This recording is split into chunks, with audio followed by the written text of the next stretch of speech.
जैसा कि हम पहले अपने वीडियो में देख चुके हैं, राजस्थान की पृष्ठभूमि हमने जानी थी कि भारत में राजस्थान का क्या स्थान है, किस रूप में राजस्थान को जाना जाता है।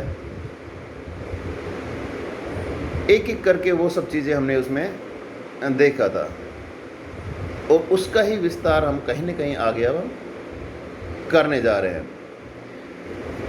इसी कड़ी में हम अपना पहला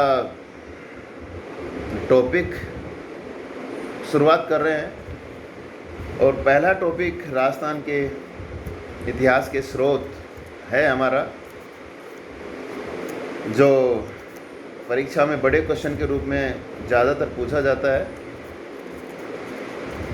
तो इतिहास के स्रोतों को हम यहाँ पढ़ने जा रहे हैं। काफ़ी बड़ा अध्याय है ये, शायद 2-3 वीडियो में ये पूरा हो। इसमें देखते हैं कि इतिहास भूतकाल में हुई कुछ विशेष घटनाओं का वृत्तांत होता है, इसलिए उन घटनाओं के महत्वपूर्ण तिथियों को हमारे सामने रखकर भूतकाल को वर्तमान काल में रखकर पुनः जीवित करता है। ऐसे महत्वपूर्ण तथ्य कई प्रकार से प्राप्त हमें होते हैं और यही जो हमें तथ्य प्राप्त हो रहे हैं भूतकाल से, विभिन्न वृत्तांतों से, इतिहासकारों की महत्वपूर्ण तिथियों के द्वारा, इनको ही हम इतिहास के स्रोत कहते हैं। राजस्थान की जानकारी के स्रोत हम मुख्यतः मानते हैं, पुरातात्विक स्रोत मानते हैं, साहित्यिक स्रोत मानते हैं और पुरालेख का भी अध्ययन हम इसमें करेंगे। तो इस कड़ी में सबसे पहले हम लेते हैं पुरातात्विक स्रोत। राजस्थान के पुरातात्विक स्रोतों में जो भग्न यानी कि टूटे हुए जो भी किले थे या महल थे, उनके अवशेष, इमारतें, उनके ऊपर उत्कीर्ण कुछ लेख थे पहले, उसको देखते हैं।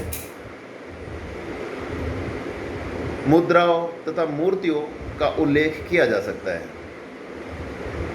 पुरातत्व संबंधी सामग्री सबसे अधिक विश्वसनीय भी मानी जाती है। ये सामग्री अनेक ऐतिहासिक तथ्यों पर प्रकाश डालती है तथा राजस्थान के इतिहास के निर्माण में ये हमें कहीं न कहीं उल्लेखनीय जानकारी भी देती है। तो इसका हमें काफ़ी विस्तार से यह वर्णन करना है और इस पुरातात्विक स्रोत में हम पहला नाम ले रहे हैं अभिलेखों का या उत्कीर्ण लेखों का। इसके अंतर्गत हम देखते हैं कि अभिलेखों में गोहा लेख भी होते हैं, शिला लेख भी होते हैं, स्तंभ लेख भी होते हैं तथा ताम्रपत्र आदि को भी इसमें सम्मिलित किया जाता है। ये अभिलेख जो होते थे तत्कालीन राजनीतिक, सामाजिक तथा आर्थिक, धार्मिक अवस्थाओं का हमें बोध कहीं न कहीं कराते हैं। जिन शिलालेखों में किसी शासक की यशोगाथा का वर्णन किया जाता था उसे हम प्रशस्ति कहते थे, है ना, गुणगान करते थे राजाओं का जिसके माध्यम से। शिलालेखों में अंकित घटनाओं के आधार पर तिथि क्रम निर्धारित विशेष महत्व रखता है। इतिहासकार हुए हैं राजस्थान के बहुत फेमस पंडित हीरा शंकर ओझा। उसने बताया कि भारतवर्ष के प्राचीन इतिहास के लिए सबसे अधिक सहायक और सच्चा इतिहास बताने वाले शिलालेख और दानपत्र ही है। इसी कड़ी में कुछ महत्वपूर्ण हम शिलालेखों का वर्णन हम यहाँ पर कर रहे हैं, जिसमें महत्वपूर्ण शिलालेख पहला है जो हम उसको जिसका वर्णन कर रहे हैं वो है अपराजित का शिलालेख और इसकी कहीं न कहीं डेट 661 ईस्वी मानी जाती है अपराजित की। 7वीं सदी में ये शिलालेख नागदे गांव मेवाड़ जगह का नाम है कि कुंडलेश्वर मंदिर की दीवारों पर अंकित किया गया है। इस शिलालेख से 7वीं सदी के मेवाड़ की जो धार्मिक स्थिति का पूरा चित्रण हो जाता है और बताया जाता है कि उस समय जो विष्णु मंदिर था वो कितना प्रसिद्ध था।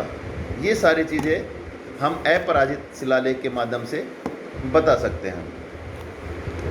दूसरा महत्वपूर्ण शिलालेख आता है मंडोर का शिलालेख, और इसको 685 ईस्वी का माना जाता है। मंडोर जैसा नाम से वेदित है, पता चल जाता है, जहन में आ जाता है कि मंडोर कहाँ होगा, जोधपुर में स्थित है। ये एक पहाड़ी ढाल के एक बावड़ी में खुदा है, ढलान है पहाड़ी की, और वहाँ पर नीचे एक बावड़ी स्थित है, तो वहाँ पर ये खुदा हुआ मिला है। और उस समय इसे पता चलता है कि यहाँ पर भी शिव एवं विष्णु की उपासना की जाती थी। तीसरा मानमोरी का लेख भी हम देखते हैं इसमें, 8वीं सदी का। ये चित्तौड़ के निकट है। मानसरोवर झील के तट पर ही एक स्तंभ के रूप में खुदा है।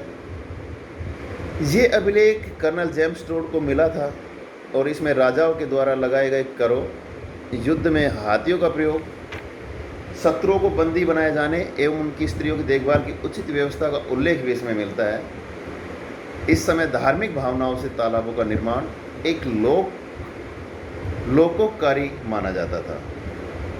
इस लेख से उस समय की सामाजिक स्थिति का भी हमें भान होता है। तो मानमोरी का लेख काफ़ी महत्वपूर्ण है, हर दृष्टिकोण से इसको देखा जाता है। नेक्स्ट हम देख सकते हैं कि नाथ प्रशस्ति 971 ईस्वी का है। एक लिंग जी के मंदिर से कुछ ऊंचे स्थान पर यह प्रशस्ति लगी हुई है। एक लिंग जी का मंदिर मेवाड़ में स्थित है कहीं न कहीं, और यहाँ से फिर मेवाड़ की सारी जो सांस्कृतिक विरासत है उसको हम इस प्रशस्ति के माध्यम से देख सकते हैं। साथ ही इसमें एक विशेष रहा है कि स्त्रियों के जो आभूषण हैं उनका वर्णन भी यहाँ लेखों के माध्यम से किया गया है। इसलिए नाथ प्रशस्ति से भी वहाँ के सामान्य जीवन का जीवन परिचय भी इसके माध्यम से हमें मिलता है। फिर आता है इसके बाद नाडोर का लेख। ये सोमेश्वर मंदिर में स्थित है और इसके माध्यम से बताया गया है कि जो भाट नामक एक जाति थी राजस्थान में, वो लोग सामान को लादकर एक स्थान से दूसरे स्थान पर लादकर लेकर जाते थे। घोड़ों के व्यापार का उल्लेख भी इस लेख के माध्यम से किया जाता है, नाडोर का लेख। फिर एक महत्वपूर्ण शिलालेख आता है बिजोलिया। बिजोलिया काफ़ी फेमस शिलालेख है, 1170 ईस्वी का, और ये शिलालेख पार्श्वनाथ मंदिर की उत्तरी दीवार के पास एक चट्टान पर खुदा हुआ है। इस लेख के माध्यम से हमें आधुनिक नगरों के प्राचीन नामों का पता चलता है। जो भी आज जैसे ब्यावर है, बड़े नगर है राजस्थान के, तो उनके प्राचीन नामों का हमें बिजोलिया के शिलालेख से ही पता चलता है। सबसे महत्वपूर्ण इससे हमें सांभर की जानकारी मिलती है। सांभर जो नमक के लिए प्रसिद्ध है, पूरे विश्व में प्रसिद्ध है खारे पानी के लिए, उसकी जानकारी हमें मिलती है। और यहाँ के चौहानों की जो वंशावली है उसकी सूची भी हमें बिजोलिया के शिलालेख से मिलती है। इसमें चौहानों को वत्स गोत्रों का ब्राह्मण कहा गया है। और इस जो शिलालेख है इसका रचयिता जो माना जाता है वो गुणभद्र को माना जाता है। नेक्स्ट हम देखते हैं चीखे का अभिलेख 1273 ईस्वी में। ये उदयपुर से 13 किलोमीटर दूर उत्तर दिशा में चीखा गांव में मंदिर की बाहरी दीवारों पर इस लेख के संकेत हमें मिले हैं, जिसमें मेवाड़ के गोहेल वंशीय बप्पा रावल, पादम सिंह, क्षेत्र सिंह, तेज सिंह, राम सिंह, इन सभी की उपलब्धियों का वर्णन हम यहाँ इसमें देख सकते हैं। इस लेख से तात्कालिक शिक्षा तथा धार्मिक स्थिति का हमें पता चलता है। देलवाड़ा का शिलालेख ये 1434 ईस्वी का माना जाता है और इसमें एक मुद्रा थी, प्राचीन मुद्रा जिसका नाम टक था, उसका उल्लेख हमें मिलता है। मेवाड़ी भाषा का प्रयोग जो किया जाता था उसका भी प्रयोग का उल्लेख हमें यहाँ मिलता है। उस समय यही भाषा स्थानीय भाषा के रूप में प्रसिद्ध थी वहाँ पर। रणकपुर का शिलालेख ये भी 1439 ईस्वी के आसपास का है, और इस मंदिर में चौमुखा जैन मंदिर प्रसिद्ध है, जिसका निर्माता पीपा को माना जाता है ना। पीपा शासक था। इसमें बप्पा रावल से महाराणा कुंभा तक के मेवाड़ नरेशों का पूरा वर्णन मिलता है।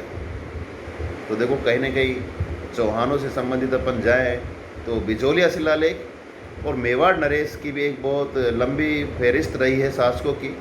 उसका हमें पूरा वर्णन बप्पा रावल से लेकर कुंभा तक के मेवाड़ नरेश कहाँ से मिलते हैं, इनका वर्णन रणकपुर के शिलालेखों से मिलता है। इसी में महाराणा कुंभा की जो विजय थी उनका वर्णन मिलता है, और उसने क्या क्या विरुद्ध धारण किए थे, यानी कि उपाधियां धारण की थी, उन सभी का वर्णन इसमें मिलता है।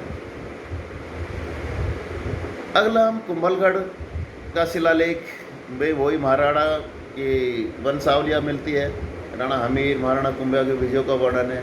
कीर्ति स्तंभ शिलालेख मिलता है 1460 में, जिसका रचयिता झीजा, जिसने महाराणा कुंभा का विस्तार से वर्णन किया है।